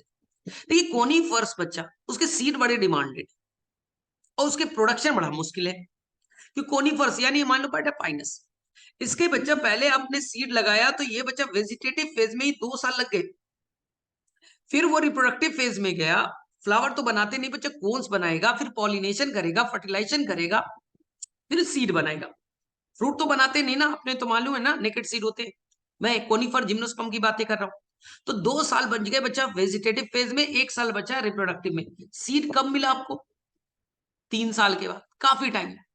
तो आप इसको घटा सकते हो, इसके लाइफ स्पान को बच्चा। अगर जिब्रेलिक एसिड का छिड़काव करते तो ये क्या करेगा, मान लो बच्चा अब 6 महीने में ही हमने कर दिया उसका वेजिटेटिव फेज, और 1 साल लग गया बच्चा, 1 साल लग गया रिप्रोडक्टिव फेज, 1.5 साल में अपने कंप्लीट लाइफ साइकिल कर लिया, जल्दी सीड बना लिया। अगर सीड जल्दी बनेंगे तो आप मार्केट में जल्दी बेच तो सकते हो ना, तो मैच्योरिटी पीरियड जल्दी लेते आया, यानी लाइफ साइकिल जल्दी कंप्लीट करा दिया, प्रोडक्शन को आप बढ़ा सकते हो। ये आपकी एनसीईआरटी में लिखा है। तो मेरे में से मैं क्लियरिटी पे हूं, मैंने सारा चीज एनसीईआरटी का जिब्रेलिक एसिड का कवर कर दिया। याद रखिएगा मैं रिकॉल कर रहा हूं, इंटरनोड का इलोंगेशन यानी शुगर केन में मैंने आपको बताया, जेनेटिकली डॉर्फ प्लांट जो छोटे हैं उनको डॉर्फनेस को हटाना यानी इंक्रीज इन हाइट। मैंने सीड जर्मिनेशन से आपको रिलेट किया जिब्रेलिक एसिड। मैंने बोल्टिंग इफेक्ट आपको रिलेट किया बच्चा, कि प्रायर टू फ्लावरिंग से पहले वो इलोंगेट होते हैं, बोल्टिंग रोजेट हैबिट बताया, बीट में कैबेज में। मैंने आपको बताया बच्चा था कि कैसे यहां पास आपने देखा होगा मार्केटिंग पीरियड को बढ़ाया, फ्रूट के शेप एंड साइज को कंट्रोल किया, ग्रेप्स के स्टॉक को बड़ा करने में हेल्प किया। हाँ, कोनिफर्स वाला मैंने आपको समझाया बच्चा। तो मेरे में से लगता है कि आपको जिब्रेलिक एसिड समझ में आ चुके हैं। अब एक बार एनसीईआरटी रीड कीजिएगा, और वो स्टार्टिंग वाला है ना कि फंगस से निकलेगा, प्लांट से निकलेगा, ये मैं अलग से बच्चा पूरा डिस्कस कर दूंगा ना, कि कितने तरह के जिब्रेलिक एसिड थी, अलग से हम डिस्कस कर लेंगे। अभी बच्चा केवल उसके इफेक्ट, जो बच्चा बोलते हैं सर ये भूल जाते हैं। चले, तो अब हम थर्ड टॉपिक की तरफ चले बच्चा, जिसका नाम है साइटोकाइनिन, जिसे मैं शॉर्ट में सीके लिखूंगा। याद रखना बच्चा, जहां भी सेल का डिवीजन होगा वहां पर साइटोकाइनिन आएगा। बच्चा बोलता है सर इसके इफेक्ट तो आसान है सर, ये तो पहले भी आपने बताया सर, एपिकल डोमिनेंस को ओवरकम करेगा, न्यूट्रिएंट मोबिलाइजेशन बढ़ा देगा, जिससे कि शूट ब्रांच ज्यादा बन सके, एडवेंटिशियस शूट बने, जहां भी सेल डिवीजन होना है वहां पास ये आ जाएगा, वो रूट हो, बर्ड्स हो, लीफ हो जाएगा। हाँ, जहां पर टिश्यू का ये बच्चा यहाँ पर लीफ है, और लीफ बच्चा ओल्ड स्टेज में जा रहा है, बुढ़ापा जा रहा है, आपको बताया है मिनरल न्यूट्रिशन में, जब वो ओल्ड स्टेज में जाता है तो अपने बच्चा मिनरल्स को यहां से वो मूव करा देता है दूसरे एरिया में, ना मूव कर जाते हैं। अब यहाँ पर मिनरल्स की कमी होने लगी, क्लोरोसिस होने लगा, निक्रोसिस होने लगा, और धीरे धीरे सेनेसिल्स में जाएगा, बुढ़ापा जाएगा, और एक टाइम प्लांट का लीफ मरेगा, उसके बाद एब्सिशन से वो नीचे गिर जाएगा। लेकिन मैंने अगर इसके ऊपर में बच्चा एक्सपेरिमेंटली साइटोकाइनिन अप्लाई कर दूं, एनसीईआरटी बोलता है रिवर्स होगा इस एरिया में ना मिनरल यूटिलाइजेशन, न्यूट्रिएंट मोबिलाइजेशन बढ़ जाएगा। अगर न्यूट्रिएंट मोबिलाइजेशन बढ़ गया, न्यूट्रिएंट इधर ज्यादा आने लगे, तो मिनरल की जो कमी हो रही थी वो पूरा कर सकते। तो यहां पास हम एजिंग को घटा सकते, जो बुढ़ापा हो रहा था जिसके चलते टिश्यू का डेथ हो रहा था मिनरल की कमी से, हमने उसको रिवर्स कर दिया बच्चा, एंटी एजिंग बोल सकते। इसी को कहीं कहीं पे बुकलेट में बच्चे, एनसीईआरटी तो नहीं बोलता, कहते हैं रिचमोंड लैंग इफेक्ट, शायद क्वेश्चन में आपको मिलता होगा। एंटी एजिंग बच्चा अपने ऊपर मतलब अप्लाई कर दीजिएगा, सर हम तो बूढ़े दिख रहे हैं अब, तो हम अपने ऊपर में अप्लाई कर दे क्या हमारे अंदर में न्यूट्रिएंट मोबिलाइजेशन बढ़ जाएगा उस एरिया में, और हम जो बुढ़ापे की तरफ जा रहे हैं वो एंटी एजिंग हो जाएगा। नहीं बच्चा, ये नहीं, ये प्लांट पे अप्लाई कर। सर वो समझाओ ना, वो सर वो वाला बड़ा डिफिकल्ट लगता है सर, जो आपने आ, जो स्कूडेंट मिलर वाला, वो बड़ा डिफिकल्ट है। चलिए मैं आपको समझाता हूँ, बस कॉन्सेप्ट रखिएगा। तो पहला साइंटिस्ट है बच्चा, इस, इसको साथ काम कर रहे बच्चा टिश्यू कल्चर, उन्होंने लिया कि यहाँ पर मैंने टोबैको का प्लांट लिया, उसका इंटरनोड, इंटरनोड का जो सेगमेंट है उसे कट किया, इंटरनोड है उसका सेगमेंट कट किया। अब इंटरनोड में बच्चा हो सकता है पिथो, कॉर्टेक्स, इंडोडर्मी, पेरिसाइकल, कुछ भी हो बच्चा। इंटरनोड का सेगमेंट कलेक्ट किया, एक्सप्लांट बोल दे। अब उन्होंने क्या किया, ये बच्चा टिश्यू कल्चर का फ्लास्क न्यूट्रन डाल दिया है और यहां पर बच्चा एक्सप्लांट को यहां पर डाल ना, और ये बच्चा डिवाइड करने लगा कैलस। अब एनसीईआरटी ने बोला है बच्चा यहां पर दो ऑप्शन है। पहले ऑप्शन में केवल ऑक्सीजन रखा गया बच्चा, अगर केवल तुम ऑक्सीजन रखोगे यहां, the callus will do not proliferate. Proliferate का मतलब निकालना बच्चा सेल डिवीजन, या पढ़ के हो सेल डिवीजन में भी प्रोलिफरेट पता डिवीजन। ऑक्सीजन केवल डालने से बच्चा उसका प्रोलिफरेशन यानी डिवीजन नहीं होगा, लेकिन जब आप ऑक्सीजन के अलावा कुछ चार केमिकल कोई भी बच्चा अब ऐड करोगे तो उनमें प्रोलिफरेशन हो जाता है। अगर आप ऑक्सीजन के अलावा यहाँ पर बच्चा ऐड कर देते हो, कोकोनट मिल्क याद आया, अगर ऐड करते हो बच्चा यहाँ पर इस एक्सट्रैक्ट याद आया, अगर यहाँ पर आप बेटा डीएनए ऐड करते हो याद आया, ठीक है। और फोर बोलता है वीटीएस वैस्कुलर टिश्यू ऐड कर देते हो, उसके कंपोनेंट ऐड कर देते हो, तो यहाँ पर बच्चा प्रोलिफरेशन स्टार्ट हो जाता है, यानी कैलस डिवाइड करने लगता है। तो इनके दिमाग में चल रहा है कि कोई ना कोई केमिकल इनके अंदर है जो साइटोकाइनेसिस को, सेल डिवीजन को प्रमोट करता है। अब इन्हें एग्जैक्ट नहीं मालूम कि कौन सा केमिकल।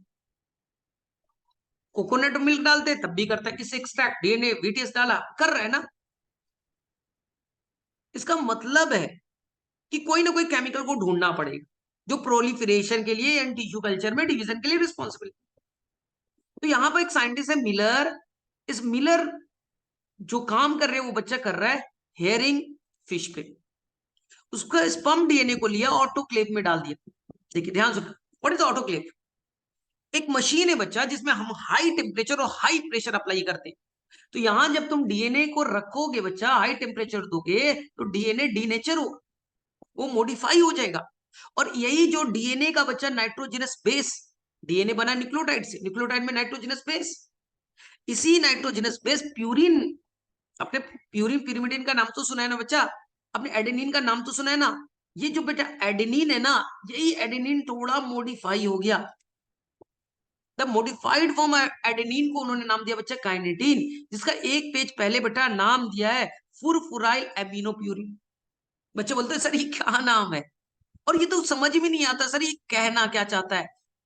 फिर से बोल, जो बेटा ऑटोक्लेव की मशीन है उसमें उन्होंने डीएनए रखा है हेरिंग फिश, वो डीएनए बेटा हाई टेम्परेचर पे, प्रेशर पे मॉडिफाई हुआ, और उस मॉडिफाइड फॉर्म को ही बेटा काइनेटिन कहा।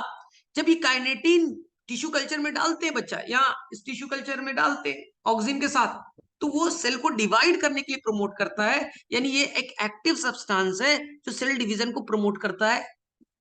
तो वो मॉडिफाइड जो डीएनए, जो नाइट्रोजनस बेस है, उसका नाम था बच्चा फुरफुराइल एमिनोप्यूरिन, जिसको मैंने नाम दिया काइनेटिन। तो ये मैंने बेटा वो केमिकल तो ढूंढ लिया जो सेल डिवीजन को प्रमोट करता है, काइनेटिन नाम दिया। लेकिन प्लांट में नेचुरली तो होता होगा ना, प्लांट में डिवीजन होता है तो प्लांट में करता कौन है? तो यहां पास उन्होंने बच्चा सबसे पहले मेज प्लांट से, मेज का साइंटिफिक नेम है जिया मेज, उन्होंने वहां के सीड, कर्नल वर्ड यूज करेगा, सीड कोड मान लो बच्चा, उसका जो सीड कोड से एक केमिकल आइसोलेट किया जो ना, जो सेल डिवीजन प्रमोट करता है ना, साइटोकाइनेसिस को प्रमोट करता है, सेल को डिवाइड करने के लिए प्रमोट करता है, इसी का नाम बच्चा दिया जियाटीन। जिया में से याद रखिए जियाटीन। बाद में ऐसे केमिकल हमने कोकोनट मिल्क से भी निकाले जो सेल डिवीजन को प्रमोट करते हैं, ठीक है। अब देखिए ध्यान से, तो यहां पास आपको मेरे में से ये कहानी आपको समझ में आ गई है, ये दोनों पेज पे बच्चा, आप दोनों पेज को रिलेट कर लूंगी, रिकैप कर देता हूं। आपको टिश्यू कल्चर करना था, स्कूग ने क्या किया, उन्होंने इंटरनोड का पार्ट लिया और टिश्यू कल्चर लैब में डाले तो सेल डिवाइड कर रहा है। और जब सेल डिवाइड किया, ये सेल तभी डिवाइड करेगा जब ऑक्सीजन के साथ में हीट एंड ट्रायल में कुछ केमिकल्स ऐड करोगे। तो अब इनके दिमाग में ये केमिकल हो कौन है, तो उन्होंने हेरिंग फिश स्पर्म डीएनए पे जब डाला, जियाटिन को डाला, काइनेटिन को डाला, तो वो बच्चा सेल को डिवाइड के लिए प्रमोट कर रहा है। तो यानी कि जो डीएनए का मॉडिफाइड फॉर्म है, नाइट्रोजनस बेस है, उसके अंदर में डिवीजन की एबिलिटी है, सेल को प्रमोट कर देता है। सेम केमिकल उन्होंने प्लांट से एक्सट्रैक्ट किया, उसका नाम दिया जियाटिन, और बाद में कोकोनट से भी ऐसे केमिकल निकाले जो सेल को डिवीजन को प्रमोट करते हैं। तो जो भी सेल में डिवीजन के लिए प्रमोट करता है उसी केमिकल को साइटोकाइनिन कहते हैं। मेरे मुझसे बच्चे को समझ में आ चुका है, ठीक है। चलिए अब हम लोग आगे चलते हैं। आगे का टॉपिक है बच्चा इथाइल। अब इथाइलिन मैंने बोला ना सबसे कंफ्यूजिंग है, इसलिए आप जितने हो सके बच्चे ध्यान से कंसंट्रेट होकर सुनिएगा। हो सकता है लेक्चर थोड़ा डिटेल जाए, लेकिन बच्चे मैं चाहता हूं जब पढ़ो तो एक बॉटनी को ये ना बोलो कि सर रटा दिया है।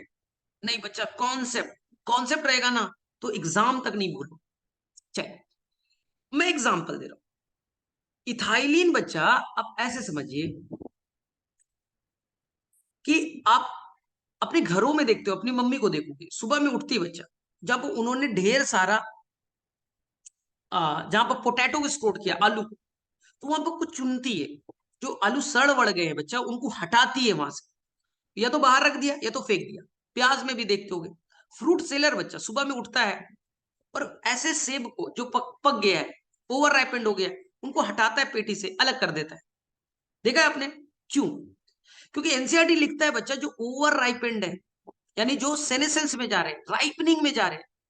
राइपनिंग में क्या हो रहा है? फ्रूट पकता ही ना, तो वो लगातार एक हार्मोन रिलीज करता है, गैसियस जो नेचर का है, इथाइलिन, जो आसपास बच्चा डिफ्यूज करेगा और दूसरे भी अनराइपेंड कच्चे फ्रूट को प्रमोट करेगा पकने के लिए ना।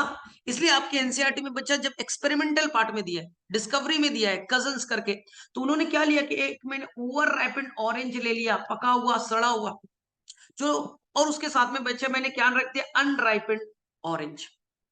तो देखते हैं कि बच्चा एक पैकेट में रख दिया गया तो ये पकने का रेट बटा बढ़ गया, जबकि दूसरे पैकेट में बच्चा मैंने केवल एक वही अनराइपेंड बनाना रखा, तो यहाँ पर बच्चा स्लो है रेट, देखिए पहले वाले में रेट काफी फास्ट है।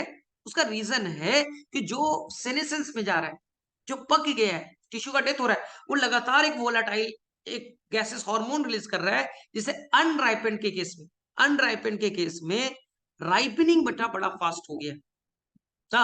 इसलिए आप देखते हो कि जब फ्रूट बटा नेचुरली प्लांट में पकता है तो वो इथाइलिन रिलीज कर रहा होगा, और ये जब टूट करके गिरता है बच्चा, तो लीफ भी धीरे धीरे मैच्योर होकर के गिरने लगते हैं, एब्सिशन होने लगता है, क्योंकि ढेर सारे हमने क्या इथाइलिन रिलीज किया, जिससे नेचुरली बच्चा इथाइलिन एब्सिशन को प्रमोट कर रहा है। ये आपकी एनसीईआरटी कहती है ना कि लीफ का फॉल होने लगे। चलिए सेकेंड चीज मैं यहीं से रिलेट करता हूं। अब जब फ्रूट पकता है बच्चा, तो देखोगे कि उनकी कलर में बच्चा, उनके स्वाद में ना, उनके टेस्ट में बदलाव आ जाए। एक कच्चा आम देखो बच्चा, पकने के बाद में टेस्ट भी अच्छा हो जाता है ना, वो खाने में मीठा लगता है, उसके कलर में चेंज हो जाता है, येलोइश कलर का हो गया। तीसरा बात बच्चा, वह सॉफ्ट हो जाता है। तो राइपनिंग के टाइम में बच्चा ढेर सारे चेंजेस आते हैं, और इसे काम करने के लिए, इतना काम करने के लिए बच्चा एटीपी चाहिए। और एटीपी कैसे बनेगा? रिस्पिरेशन से। इसलिए आपकी एनसीईआरटी कहती है जब फ्रूट का राइपनिंग चलता है बच्चा, तो उस दौरान रिस्पिरेशन का रेट बढ़ेगा, एटीपी का रिक्वायरमेंट बढ़ेगा। इसी को कहेंगे बच्चा रिस्पिरेटरी क्लाइमेक्टिक या क्लाइमेक्टिक रिस्पिरेशन। क्या इथाइलिन ने ही इथाइलिन जब रिलीज किया, फ्रूट को प्रमोट किया पकने के लिए, तो इस दौरान जो चेंजेस आए उसके लिए ढेर सारा एटीपी चाहिए, इसलिए रिस्पिरेशन का रेट बढ़ गया। क्या आपको रिस्पिरेटरी क्लाइमेक्टिक समझ में आ गया है? चलिए नेक्स्ट, एनसीईआरटी बोलता है ट्रिपल रिस्पॉन्स। बच्चा बोलता है नहीं सर ट्रिपल रिस्पॉन्स एनसीईआरटी में नहीं, लेकिन मैं आपको बच्चा ट्रिपल रिस्पॉन्स से क्वेश्चन आएगा इसलिए समझा रहा हूं।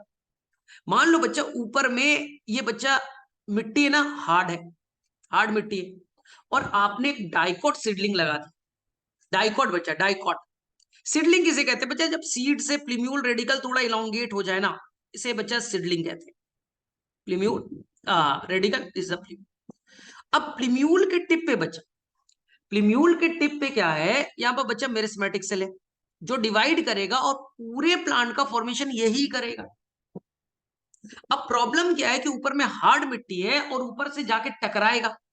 अगर ये बच्चा टकराएगा और मैथमेटिक सेल डैमेज हो गए, तब क्या होगा भाई? तब तो प्लांट ही पूरा डैमेज हो जाएगा ना। रूट में टेंशन नहीं, रूट इसलिए रूट कैप बनाता है अपने रूट एपिकल मेरिस्टेम को प्रोटेक्ट करने के लिए। तो यहां पास अब क्या कहेगा एनसीईआरटी कि जो डाइकोट सीडलिंग है ना, इसका टिप बच्चा अपने आप देखिएगा हुक बना दिया, एपिकल हुक। एपेक्स वाला पोर्शन थोड़ा सा हुक लाइक बन गया। अगर हुक बन गया, सोचिए तो देखिए, जो टिप वाला पोर्शन था, हाँ, जहां पर एपिकल मेरिस्टेम थे, वो तो बच्चा हुक लाइक बन गए, जिससे कि अब वो जब मिट्टी से टकराएगा तो कौन टकराएगा? हुक वाला पार्ट टकराएगा ना।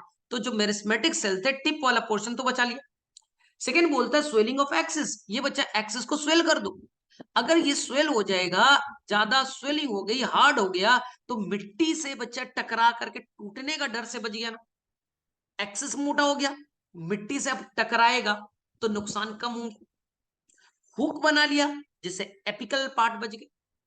अगर मान लो बच्चा यहाँ पर मिट्टी काफी हार्ड है, काफी हार्ड है, क्या मान लो यहाँ पर बच्चा पत्थर रखा है, हाँ, बड़ा सा पत्थर रख दिया, मिट्टी हार्ड है, तो प्लांट बच्चा क्या करेगा? यहां से बच्चा देखो ध्यान से, ये प्लांट बच्चा इधर से ऐसे ग्रो कर जाएगा, ऐसे प्लांट ग्रो करना स्टार्ट करेगा बच्चा, हॉरिजॉन्टली हॉरिजॉन्टली। क्योंकि पत्थर है, हार्ड मिट्टी है, ऊपर बच्चा नहीं जा सकता ना, तो साइड से वो हॉरिजॉन्टली ग्रोथ करेगा। तो ये तीन काम को कहा मैंने ना, ट्रिपल रिस्पॉन्स, जो इथाइलिन लीड करेगा। वो एक्सिस को हुक बना देगा ना, स्वेलिंग ऑफ एक्सिस है, एपेक्स पार्ट को हुक में कन्वर्ट किया और हॉरिजॉन्टल ग्रोथ कराया। It is known that the triple response. आपकी एनसीईआरटी इनडायरेक्टली ये बातें तो लिखती है, ट्रिपल रिस्पॉन्स नहीं दिया, तीनों बातें तो लिखी है ना। चलिए, फिर बोलेगा सर और क्या करेगा? आपको बता गया बच्चा, डीप वाटर राइस प्लांट में इंटरनोडल एलोंगेशन इथाइलिन करता है। अब डिस्कस करना नहीं है, मैंने आपको डिस्कस बोला था। फिर मैंने आपको बोला था पीनट के अंदर में सीड जर्मिनेशन कौन करेगा? इथाइल। फिर एनसीईआरटी आप बोलोगे बच्चा कि सर वो थीनिंग वाला समझाओ ना, चेरी वॉलनट और क्या लिखा है, कॉटन वाला, ये थीनिंग क्या है सर? चलिए मैं थीनिंग समझा रहा हूं। मान लो बच्चा एक प्लांट के अंदर में 100 बटा छोटे छोटे फ्रूट्स लगे, फ्लावर्स है ढेर सारे, और न्यूट्रेंट बच्चा 20 को सपोर्ट करने के लिए, न्यूट्रेंट है 20 के लिए, आपने बनाया बेटा 100। क्या प्रॉपर न्यूट्रेंट मिलेगा? नहीं। क्या प्रॉपर सबका डेवलपमेंट होगा? नहीं। क्या प्रॉपर फ्रूट बनेंगे बच्चा? नहीं बनेंगे, साइज नहीं बनेगा, अच्छा ना, न्यूट्रेंट नहीं। तो अगर हम इथाइलिन छिड़क दे, तो जो बच्चा मान लो 70% 80% फ्रूट को गिरा दे, अगर फ्रूट गिर जाएगा तो अब कितने फ्रूट्स बचे? फ्लावर कम बचे, तो इनका बच्चा मिनरल्स इनके लिए अवेलेबल है 20 के लिए, तो इनका प्रॉपर ग्रोथ होगा, तो ये अच्छे से ग्रो कर पाएंगे। इसलिए हम लोग इथाइलिन छिड़केंगे। इथाइलिन एक्सेस फ्रूट को, फ्लावर को फॉल करा देगा। फॉल करेंगे तो अब नंबर ऑफ फ्रूट कम है, तो जाहिर सी बात है न्यूट्रिएंट का यूटिलाइजेशन अच्छे से होगा, तो डेवलपमेंट अच्छे से होगा। इसी को एनसीईआरटी कहता है बच्चा thinning effect, thinning in the walnut, cherry and cotton. चलिए, फिर एनसीईआरटी बोलता है कि ये लीड करेगा फीमेनाइजिंग, ये फीमेनाइजिंग हार्मोन, हालांकि ऑक्सीन भी, सभी लगभग हार्मोन बच्चा फीमेनाइजिंग है एक्सेप्ट जिब्रेलिक एसिड, लेकिन ये लिखा नहीं। बस ये बच्चा कुकम्बर के केस में इथाइलिन में डिस्कस किया गया है। मान लो बच्चे कुकम्बर में 100 बच्चा फ्लावर जो है ना मेल है, 100 बच्चा फीमेल। मेल फ्लावर में आता है स्टेमेन केवल होगा, फीमेल मतलब बच्चा कार्पेल होगा। अगर प्लांट में बच्चा इनिशियली फ्लावर बनने के दौरान मैं इथाइलिन छिड़क दूं, तो फीमेल फ्लावर का नंबर लीड हो जाएगा। मान लो बच्चा अब 10 ही फ्लावर बने मेल वाले, वो फीमेल में कन्वर्ट हो गए, फीमेनाइजिंग इफेक्ट। तो यहां पर 10 अब रह गए मेल वाले, तो 190 हो गया बच्चा, 190 हो गए फीमेल वाले। फीमेल वाले फ्लावर में कार्पेल है, तो ओवरी है, ओवरी है तो फ्रूट बनेगा। फ्रूट कौन बनाएगा? फ्रूट मेल तो नहीं बना सकता ना, फीमेल बनाएगा। मेल तो स्टेमेन है, केवल पॉलन ग्रेन बनेगा। तो यहां पर अगर मैं फीमेल फ्लावर का नंबर बढ़ा दूं, कार्पेल का नंबर बढ़ाऊं, ओवरी का नंबर बढ़ाऊं, तो प्रोडक्टिविटी, यील्ड बढ़ा सकता हूं। क्लियर है? चलिए, फिर स्प्रॉटिंग बच्चा, जब अपने आलू अपने घरों में देखा होगा, तो जब बर्ड्स होते हैं ना, कुछ दिन छोड़ दो, ग्रीन कलर का स्प्रॉट बर्ड्स निकल जाते। तो इसे स्प्रॉटिंग बनाने के लिए जो बडिंग हो रहा है ना ग्रीन कलर वाले, उसको भी कौन लीड करेगा? Answer is the ethylene. चलिए अब मैं लास्ट बातें पे आ रहा हूं। मैंगो के अंदर बच्चा ये फ्लावरिंग करेगा, याद रखना मैंगो के अंदर केवल फ्लावरिंग बोला है, लेकिन कुकम्बर के अंदर फीमेल फ्लावर एनसीईआरटी बोल रहा है। पाइनएप्पल की बातें मैंने पहले ही समझाई थी कि दे इनिशिएट फ्लावरिंग। अगर फ्लावरिंग एक साथ सारे प्लांट में होगा, एक साथ सारा फ्रूट बनेगा, एक साथ किसान सारे फ्रूट को तोड़ेगा और मार्केट में ले जाके बेच सकता है। ये जिब्रेलिक एसिड के तरह उल्टा वाला चल रहा है बच्चा, वहां मार्केटिंग पीरियड को बढ़ाना था, यहाँ घटाना है। आपने पाइनएप्पल की खेती की, आपको एक साथ सारे फ्रूट पकने हैं बच्चा, तो एक साथ फ्लावरिंग कराओ, एक साथ फ्रूट बनेगा, बेच। अब बच्चा अगर आपने प्लांट लगाया और सर आप चाहते हो कि सर मेरा फ्रूट पक जाए जल्दी, तो आप क्या करोगे? सर इथाइलिन छिड़क दे। बेटा इथाइलिन छिड़कोगे तो गैसेस हार्मोन है ना, वो तो डिफ्यूज हो जाएगा। सर मुझे थीनिंग इफेक्ट करना था, आपने डाल दिया इथाइलिन। अरे इथाइलिन डाला तो इथाइलिन तो बच्चा गैसेस नेचर का ना, पूरे इन्वायरमेंट में डिफ्यूज हो गया, इफेक्ट थोड़ी ना शो कर पाएगा। या बच्चा तो आप क्या करोगे? तो आप बच्चा एक केमिकल यूज करोगे, प्रिकर्सर यूज करोगे, नाम दिया इथेफोन। इथेफोन, इथेफोन बच्चा केमिकल है जो प्रिकर्सर मान लो। इस केमिकल को आप वाटर से मिक्स करो, एक्वस सॉल्यूशन बनाओ और प्लांट के रूट पे बेटा स्प्रेड कर दो, छिड़क दो, मतलब डाल दो।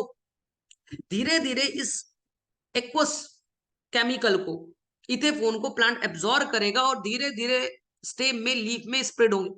और धीरे धीरे जब ये स्प्रेड हो जाएगा, फैल जाएगा, तब वो धीरे धीरे वहां से थाइलिन रिलीज करेगा। और जो थाइलिन का इफेक्ट आपको देखना था बच्चा, फ्रूट राइपनिंग का हो या थीनिंग इफेक्ट हो या फीमेनाइजिंग वाला हो, तब आप कर सकते हो। तो कॉमर्शियली जब भी आप इथाइलिन यूज करोगे तो इथाइलिन गैस यूज ना करके आप यूज करोगे इथेफोन को। क्या लॉजिक सेट हुआ? मान लो बच्चा फ्रूट आपने तोड़ लिया, आम कच्चा है, आपको बेचना है 3 दिनों के बाद में, सर इथाइलिन रिलीज कर देंगे। अरे इथाइलिन तो बच्चा वोलाटाइल है ना, वो तो उड़ जाएगा। तो क्या रिलीज करोगे, क्या यूज करोगे? इथेफोन, जो कि एक्वस कंडीशन में होगा, लॉन्ग लास्टिंग होगा और स्लोली बच्चा इथेलिन इथाइलिन रिलीज करेगा, जिससे कि वो इफेक्ट दे सके प्लांट के ऊपर, फ्रूट को पका सके वो। चलिए सर ये भी समझ में आ गया। तो देखा इथाइलिन मेरे में से अब आपको वो परेशान नहीं करेगा जितना आप समझते थे। तो मैं फिर से एक बार रिकैप कर रहा हूं। इथाइलिन एकमात्र हार्मोन है जो गैसियस नेचर का है। इथाइलिन, ठीक है, फ्रूट को पकाने में, और फ्रूट जब पकेगा बच्चा तो इथाइलिन इतना लार्ज स्केल में रिलीज होगा, तो ये फ्रूट लीफ को फॉल करने के लिए एप्सिशन में हेल्प हो गया। फिर मैंने बोला कि इथाइलिन जो है internodal elongation deep water rice plant. Ethylene बच्चा जर्मिनेशन कराएगा कहाँ? पीनट में। इथाइलिन को मैंने कहा बताया स्प्राउटिंग कराएगा, बर्ड्स बनाएंगे कहाँ? पोटैटो के केस में बताया था आप लोगों को। फिर मैंने बोला था कि ये फ्लावरिंग करेगा लेकिन मैंगो में केवल, फ्लावरिंग करके फीमेनाइजिंग इफेक्ट डालेगा कहाँ? कुकम्बर के केस में। ठीक है, थीनिंग इफेक्ट आपको बता दिया, ट्रिपल रिस्पॉन्स आपको बता दिए, स्वेलिंग एक्सेस करना बताया था ना, हॉरिजॉन्टल ग्रोथ कराना। तो मेरे में से यहां तक बच्चा स्मार्ट है, कर लेगा। अब लास्ट हार्मोन आ जाओ बच्चा एब्सिसिक एसिड। मैं एब्सिसिक एसिड की डिस्कवरी की कहानी सुनाऊंगा और ये क्लियर हो जाए। हाँ देखिए, एब्सिसिक एसिड की कहानी डिस्कवरी में लिखा है बच्चा, 3 अलग अलग साइंटिस्ट थे। एक साइंटिस्ट ने केमिकल ढूंढा प्लांट से और उन्होंने नाम दिया बच्चा इनहिबिटर बी। एक केमिकल ढूंढा जो बोला कि ये प्लांट के अंदर में इनहिबिटर, प्लांट की ग्रोथ को रोकता है, इसका नाम दिया बच्चा इनहिबिटर बी। प्लांट में ग्रोथ को रोकने का काम करने के लिए केमिकल, एक हार्मोन है इनहिबिटर बी। एक दूसरे साइंटिस्ट ने एक केमिकल ढूंढा, हार्मोन ढूंढा और उसका नाम दिया बच्चा एप्सिशन 2। नाम भी लिखा है जो एप्सिशन कराता होगा, फॉल कराता होगा बर्ड्स का, फ्रूट का, लीफ का। और तीसरा बोला गया बच्चा, एक तीसरे साइंटिस्ट ने एक केमिकल ढूंढा जिसका नाम दिया डॉर्मिन, जो सीड को डॉर्मेंसी की तरफ लीड करता है। बाद में पता चला बच्चा ये तीनों जो केमिकल है वो एक ही है। वो तीनों केमिकल अलग अलग जो साइंटिस्ट ढूंढा वो एक ही केमिकल की बात कर रहा है, उसका नाम है बच्चा एब्सिसिक एसिड रखा गया, शॉर्ट में एबीए बोलो। अब जिस बच्चों को ये तीनों बातें समझ में आई, तो रिलेट कर लो, टॉपिक खत्म। जैसे बच्चा डॉर्मिन, आपने पढ़ा है ना, एब्सिसिक एसिड डॉर्मेंसी को लीड करेगा। बच्चा बोलता है सर क्यों? बच्चा बोलता है सिर्फ सीड डेवलपमेंट बोल रहा है, आप तो बोलते तो ये निगेटिव हार्मोन है, ये ग्रोथ को घटाता है, ये तो सीड डेवलपमेंट की बातें कर रहे हैं। ये तो मैच्योरेशन की बातें कर रहा है, ये तो अच्छी बातें कर रहा है ना, ये ग्रोथ की बातें कर रहा है। नहीं बच्चा सुनिए, जब सीड बना बच्चा और फेवरेबल सीजन है जर्मिनेशन करने की, लेकिन मान लो उसका एम्ब्रियो बच्चा अभी मैच्योर नहीं हुआ है, अभी मैच्योरेशन में 2 महीने बाकी है, अगर सीड जर्मिनेट कर ले, सीडलिंग बना ले, तो वो बच्चा ग्रो नहीं करेगा, क्योंकि प्रॉपर अभी मैच्योरेशन तो हुआ नहीं। तो इस केस में एब्सिसिक एसिड क्या करेगा, सीड को जर्मिनेशन से रोकेगा, बोलेगा चुप रहो, 2 महीने का मैं टाइम दे रहा हूं, और इस 2 महीने में अपने अंदर में सीड को, इम्ब्रियो को मैच्योर कीजिए। ओवरऑल सीड का डेवलपमेंट के लिए उसने क्या किया, सीड को जर्मिनेशन से रोक दिया, जिससे उसे ज्यादा टाइम मिल सके, मैच्योरिटी अच्छे से कर सके। हाँ, इसलिए एनसीईआरटी को लिखना पड़ा सीड डेवलपमेंट, सीड मैच्योरेशन और सीड डोरमेंसी। अगर बच्चा बाहर का कंडीशन खराब है, बाहर पानी नहीं है बच्चा, और बिना पानी का जर्मिनेट कैसे करोगे, बाहर में टेम्परेचर नहीं है, बाहर में ऑक्सीजन की कमी है, मिनरल्स की कमी है, तो अभी अनफेवरेबल कंडीशन है, एब्सिसिक एसिड तब तक बच्चा सीड को प्रोटेक्ट करके रखेगा, रोक करके रखेगा कि जर्मिनेट नहीं करने दूंगा। तो तुम्हारे भले के लिए तो बोल रहा है, तुम अभी प्रिपेयर नहीं हो, या तो बाहर का कंडीशन अच्छा नहीं है, इसलिए अभी है कि आप डोरमेंसी में ही रहिए, आप मत जो जर्मिनेशन के लिए, नहीं तो अर्ली स्टेज में आपका डेथ हो सकता है। तो प्लांट को कहीं ना कहीं एक तरह से बच्चा अच्छाई के लिए तो कर रहा है ना, इसलिए बच्चा कंफ्यूज नहीं होना है, सर यहाँ तो सीड डेवलपमेंट बोल रहा है, मैच्योरेशन बोल रहा है, ये तो ग्रोथ बढ़ा रहा है।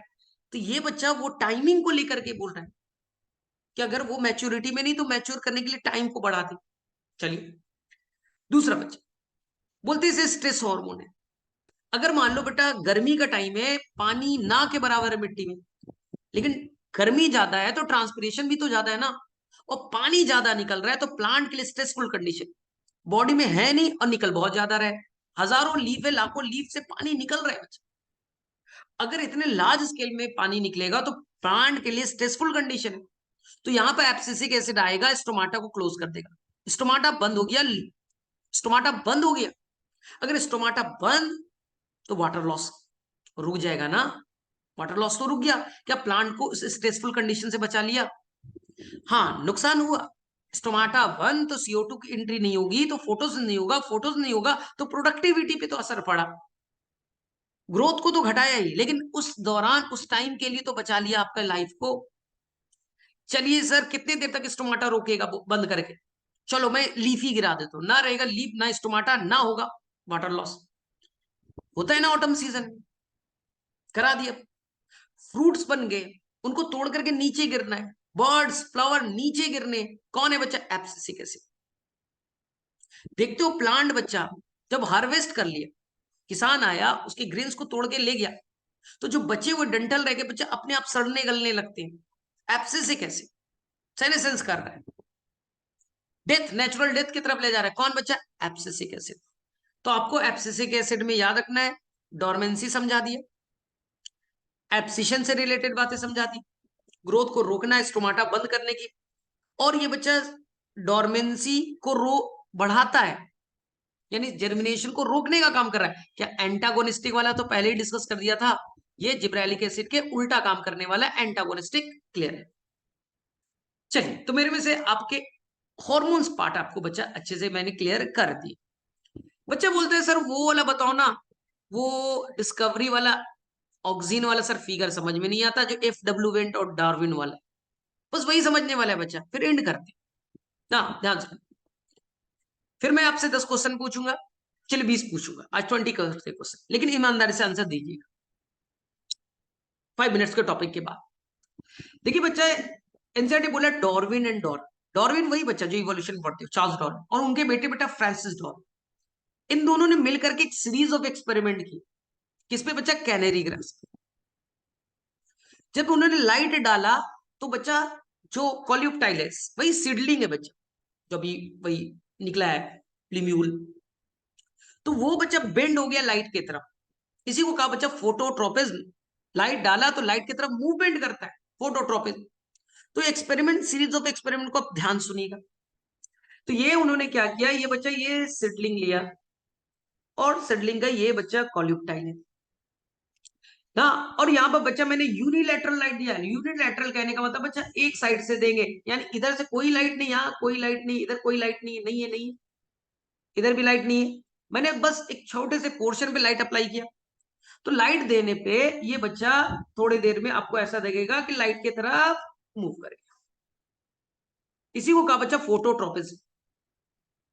अब मैं डायरेक्टली कॉन्सेप्चुअल पार्ट बोलता हूं, जिससे कि आपको कंफ्यूजन ही ना रहे, तो चारों एक्सपेरिमेंट लेकर के कोई कंफ्यूजन ही ना रहे। मैं इसे सिंपल कर रहा हूं, एकदम सिंपल कर रहा हूं। रियल में होता क्या है, रियलिटी बता। तो ये बच्चा जो ओट का सीडलिंग है, मैं ऐसे डायरेक्टली बड़ा बना रहा हूं बच्चा ना। तो ये बच्चा टिप वाला पार्ट है। मैं इसे दो पार्ट में तोड़ूंगा, क्योंकि कॉन्सेप्ट में करना पड़ेगा। अब मैंने बच्चा यूनिलैटरल लाइट दिया, तो जो टिप है बच्चा वो लाइट को रिसीव करेगा। टिप लाइट को रिसीव करेगा, और वो पार्ट जो लाइट को रिसीव किया बच्चा, वहां बनेंगे ऑक्सीन। ये रेड कलर का, रेड कलर का जो लाइट रिसीव किया वो ऑक्सीन बनाएगा, और ऑक्सीन धीरे धीरे नीचे की तरफ माइग्रेट करेगा। ये पहले भी आपके बातें की थी ऑप्टिकल डोमेन। लेकिन बच्चा ऑक्सीन जो है ना, वो लाइट सेंसिटिव, यानी लाइट के प्रेजेंस में टूटने लगता है। इसलिए मैक्सिमम ऑक्सीजन बच्चा डार्क वाले की तरफ में शिफ्ट करने लगेगा। इधर से बच्चा ऑक्सीजन हटने लगे, हटने लगे। चलिए देखिए, धीरे धीरे यहां से ऑक्सीजन बच्चा हटने लगे, हटने लगे, और मैक्सिमम ऑक्सीजन जो है डार्क वाले तरफ में शिफ्ट हो गया, डार्क साइड में शिफ्ट हो गया। मान लो बच्चा 70% जो है वो डार्क साइड में है, और लाइट के साइड में बच्चा 30%। इधर ऑक्सीजन कम, लाइट की तरफ, डार्क की तरफ सारा शिफ्ट हो गया। अब बच्चा कॉन्सेप्ट समझ। मान लो बच्चा एक सेल, दो सेल, तीन सेल, चार सेल, पांच सेल है। इधर भी बच्चा पांच सेल है, एक, दो, तीन, चार और पांच।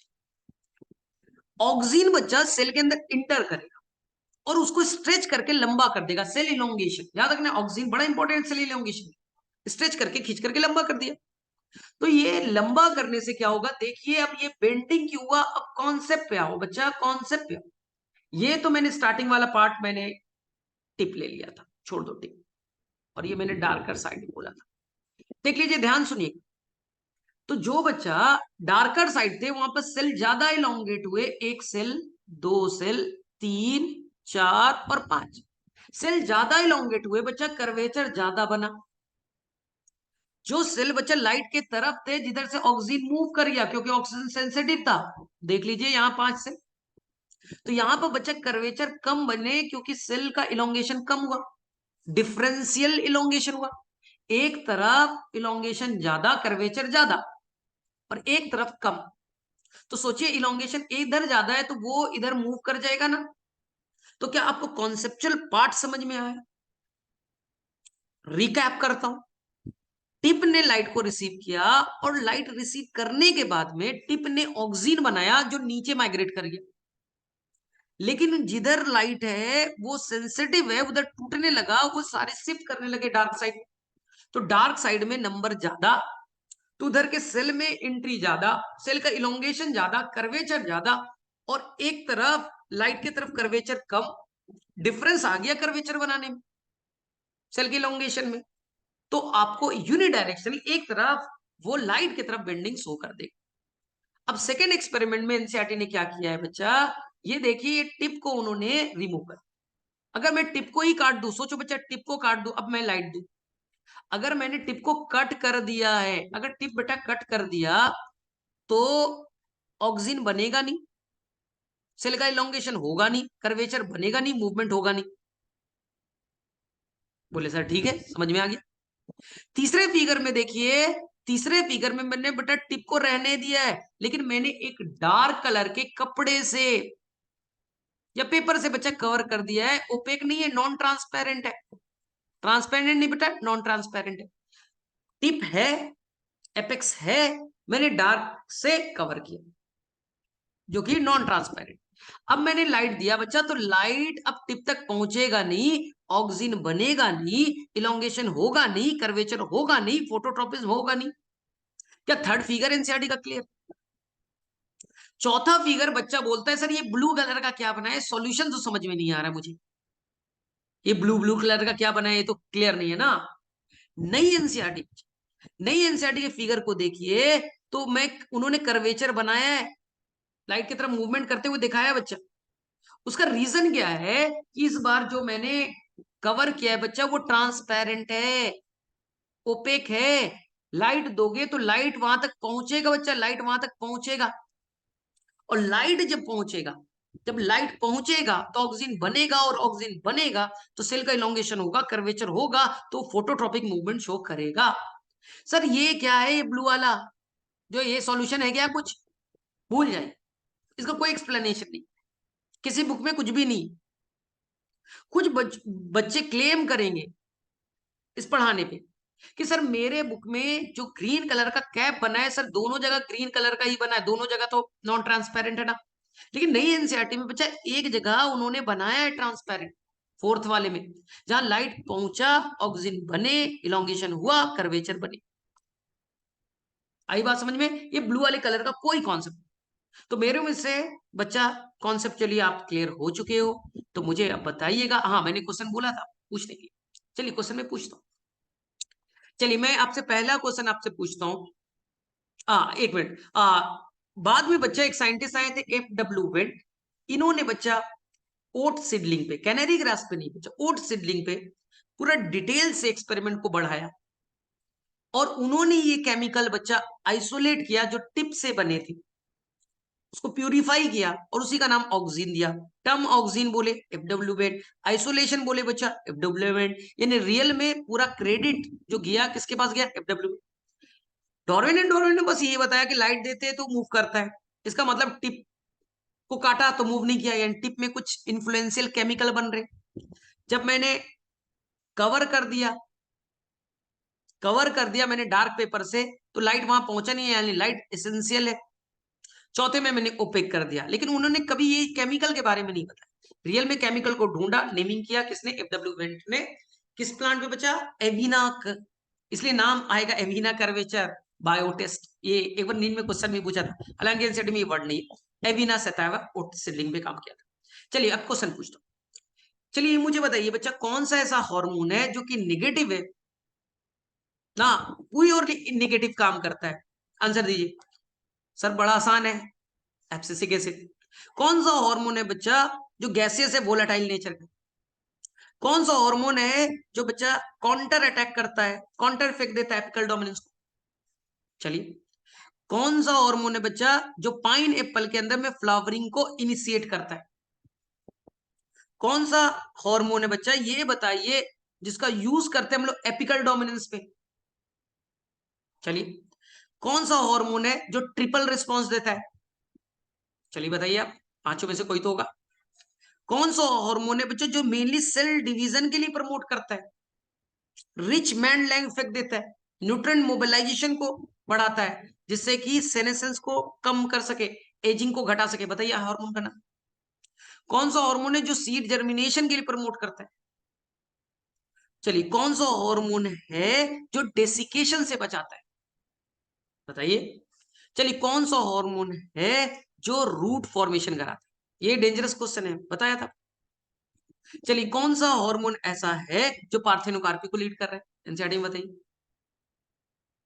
ठीक है, अब बताइए कौन सा हार्मोन है जो कि हम अप्लाई करते हैं बोल्टिंग इफेक्ट के लिए, माल्टिंग इफेक्ट के लिए, ब्रीविंग इंडस्ट्री में यूज करते हैं? चलिए, बच्चे बोलेगा इतना आसान आसान सा क्वेश्चन है, तो देखा बेटा टॉपिक आसान लगे ना, तो कम से कम ये तो बताना मैसेज में। हाँ, यूट्यूब पे भी आप कर सकते हो कि सर टॉपिक समझ में आ रहा है, तो मैं आगे कंटिन्यू करूंगा, क्योंकि जब तक मुझे कोई मोटिवेशन नहीं मिलेगा तो मैं क्यों करूं। तो इसका मेन रीजन है कि आप पे जा रहा है, इफेक्ट हो रहा है, तो तब तो मुझे भी लगेगा नहीं नहीं कुछ इफेक्टिव काम हो रहा है। हाँ, क्योंकि इतना बिजी शेड्यूल होता है कि थोड़ा डिफिकल्ट काम तो है काम करना। फिर भी मैं कोशिश करूंगा पूरा आपका फिजियोलॉजी, इकोलॉजी, इकोलॉजी का बॉडी में इकोलॉजी पूरा कंप्लीट करूंगा। हाँ, जितना कोशिश होगा बच्चे करेंगे। Thank you, bye bye.